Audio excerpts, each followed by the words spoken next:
Hey there guys, this is Richard, your host, with another marvelous video. This time, Lovecraft's gothic horror, Batman, the Doom That Came to Gotham, explained. The creators of Hellboy have created a dark reimagining of the DC universe. The Doom That Came to Gotham is a mashup of Batman and H.P. Lovecraft. This unique take on the Caped Crusader incorporates elements of noir, steampunk, and cosmic horror. Mignola fans will recognize the famous art and writing style featured in his previous works. Because this Elseworlds work takes place during Batman and Robin's early years, the graphic novel has a grungy pulp fiction flavor to it. This version of The Dark Knight is more similar to Lamont Cranston's alter ego than to the Batman we know today. During the golden period of pulp fiction, Phillips Lovecraft wrote horror and science fiction. Born in 1890, his childhood was impacted by the end of the Victorian era and the tremendous societal transformations of the 20th century. While his writings were not highly regarded during his lifetime, his contacts and affiliations with other writers helped to secure his legacy. Lovecraft has had a lengthy effect on current pop culture as one of the most notable contributors to the Weird Tales magazine. Stephen King, Neil Gaiman, George R.R. Martin, and many others have been influenced by his Cthulhu Mythos setting. Lovecraft built a realm of scientific horror, reimagining magic and monsters as sophisticated mathematics and extraterrestrials.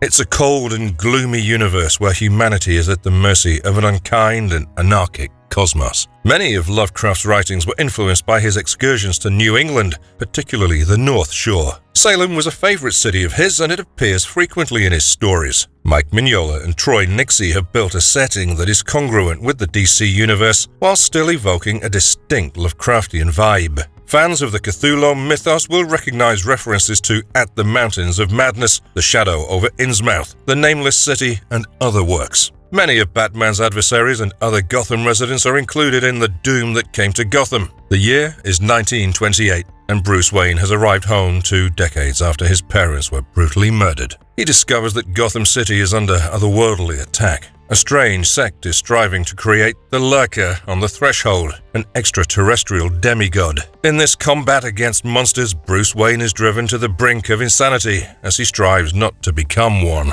Given Mignola's status as Mr. Horror Comic, it seems logical for him to be co-writing a Lovecraftian comic, and the concept fits well with Batman's gloomy, gothic universe. The components of Lovecraft are present: ice monsters, cursed books, nestling tentacle creatures, doomed diary entries, and so on. Except Mignola, Pace can't transform their alternative Bruce Wayne into a credible Batman in terms of motive. Sure, there's the child Bruce witnessing his parents slaughtered origin sequence, but there's no link from there to his becoming a bat-themed vigilante. He transforms into a seafarer who happens to be dressed in an old-school Batman costume for no apparent reason.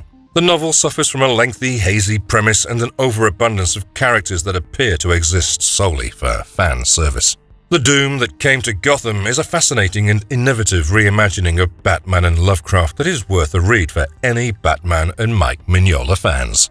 Before we go into our explanation, we have a very small request. If you like our content, please support us by subscribing to our channel. This is a small click for you, but for us, it means a lot. Thank you. Let's begin. Comic explanation. The year is 1928, and a ship owned by the Waynes is in Antarctica. In this universe, Bruce Wayne, who lost his parents as a child, instead of traveling the globe preparing to become Batman, embarks on a 20-year expedition. He's currently on an expedition to discover what happened to the Cobblepot expedition. They find the ship and discover the Cobblepot expedition logbook. As the book stated, on June the 3rd, all the dogs were howling. On June the 9th, the dogs were slaughtered for not being peaceful. June 12th was a strange day where people went missing, of whom there was a man named Grendon. Wayne discovers Cobblepot nude and follows him further into a tunnel. When Bruce phones Cobblepot, a voice replies no. The voice informs him that he was Grendon and that he is now his messenger. Bruce sees a squid-like creature and fires, but the penguins attack. Bruce takes out Grendon and explodes the cave. He returns to the ship and plans to return home after 20 years. They transport Grendon in a ship's freezer. Back in time, the person who stabbed Bruce's parents remarked, "Damn you, Wayne. The thing is coming, and I'm going to see you in hell for it." In Wayne Manor, a dead man is tied on a chair, and then we see Jason Blood emerge, and the reflection in the mirror is of Etrigan. He declares that Bruce's return has established the path of events as the sins of the father were piled on the son. Etrigan departs, and Bruce Wayne is reminded that Oliver has sent him a dinner invitation, which he intends to accept with Tim and Dick. In this universe, Oliver is wealthy and a large game hunter as well. Jim Gordon is the head of police, and Harvey Dent is running for mayor. A zoologist named Eric Langstrom, believed to have gone mad, called himself Batman. After learning all this from Oliver, Bruce leaves Tim and Dick at the Queen Manor and leaves wearing his batsuit. Batman is on a mission to learn more about Langstrom. He discovers someone in Langstrom's room. He enters it, and everyone believes he's Langstrom. He knocks everyone out and searches the room for proof when he discovers Langstrom's final declaration. Other officers arrive and he flees. Langstrom claims in the statement that he's not mad, but he can talk with bats. The bats warned him that something terrible was about to happen. The horrors are almost at the doorstep, and the key to the door is the book, The Testament of Ghoul. The book is somewhere in his old colleague Crosby Manford's library. He had attempted numerous times to persuade his buddy to burn the book, but he refused, and he also failed to steal. The bats informed him that a woman was looking for the book.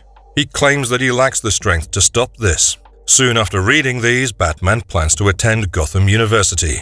He taps the phone and calls the library for the book, to which the receiver denied its existence. He then phones Dick and asks him to go check on Jason. Mansford desires to annihilate the book, but Talia arrives and murders Mansford, and as she stood beside his body, a salamander fled. When Batman arrives on the scene, he discovers that the fire element has taken over the body of Mansford. He has become the Daitya, whom Talia had asked to destroy Batman. Etrigan, who was following Batman, enters and fights the creature. Talia is confronted by Batman and requests her companion, a Lovecraftian, reptile-like creature, to stop Batman.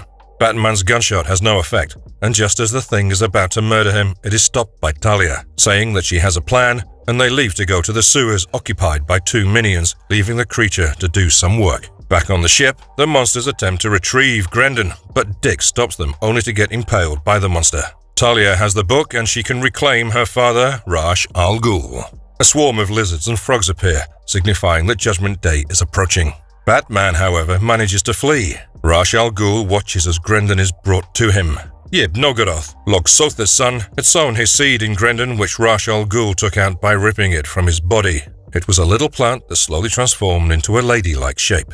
They decide that their next trip should be Harvey Dent. Talia then approaches the triumphant Harvey Dent and shakes his hand to commend him on his success, and Harvey begins scratching his hand. Batman makes his way out of the sewers. He walks to the belfry and finds a guy hanging who claims the end is near. Tim has awoken at Queen Manor to see Oliver dressed in a soldier's uniform, getting ready for combat. A mysterious redhead woman arrives and murders Oliver Queen.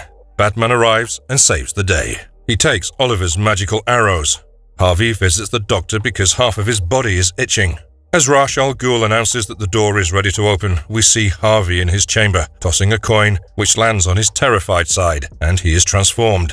Talia arrives and Harvey asks her to kill him. Talia informs that she requires his assistance. Bruce appears in front of Jason and Dick's graves, apologizing for not being there with his children. Gordon claims that his daughter, who had an accident some years ago and can now communicate with the dead, needs to speak. She's on a chair and uses a gadget to communicate. They travel to Gotham Courthouse and locate the guy in flames, Mansford, who tells them a narrative from 319 years ago. The story revolves around Bartley Langstrom, Henry Queen, Thomas Wayne, and Mansford himself before Gotham was established. They grew extremely successful and were taken into the woods by a guy named Ludwig Prynne, also known as the Devil, who performed a ceremony and brought them to the depths of the earth, naming it Hell and making it a home for lizard people. Following the bizarre rite, the four were sure that it was all Prynne's fault, and they murdered him and buried him in the hole in the forest over which Gotham was later constructed. The four eventually realize that they do not age in the same way as the rest of them. Their acts set in motion a series of events that would lead to the world's doom. Oliver Queen's father murdered Thomas Wayne because he had lost his mind when he faced reality. Langstrom claims that it is up to Bruce to stop Ra's al Ghul's transformation into a ghoul. After disarming the lizard thing, Batman confronts him. Bruce notices something gleaming, and it turns out to be Harvey, and he's the portal to something dreadful. Bruce enters a vacuum and enters two minions, Ra's al Ghul and Talia. The two minions transform into werewolves and charge towards Bruce. Bruce fires the magical arrow towards Ra's al Ghul, but it is blocked by his book. He He then transforms himself into a monster using magic. He claims to be Log Sotha and engulfs Batman in blue flames. While Batman transforms into a man-bat, a Cthulhu-like entity appears. Talia is killed by the emerging Cthulhu-like creatures while they battle. Bruce grabs the book and thrusts it into Ra's al Ghul's chest with the St. Sebastian arrow. Ashes to ashes. Batman triumphs over Ra's al Ghul, freeing Etrigan from the veil. Etrigan transforms into flames and launches like a burning arrow at the creature, thereby killing it. Batman is thrust out of the gateway and Harvey is burning from the inside out. Tim announced during a press conference that he is taking over Wayne Manor and all damage repairs would be funded. And if you liked our content, don't forget to leave a like and subscribe to us if you haven't already. Have a good one and be safe. Thanks everyone.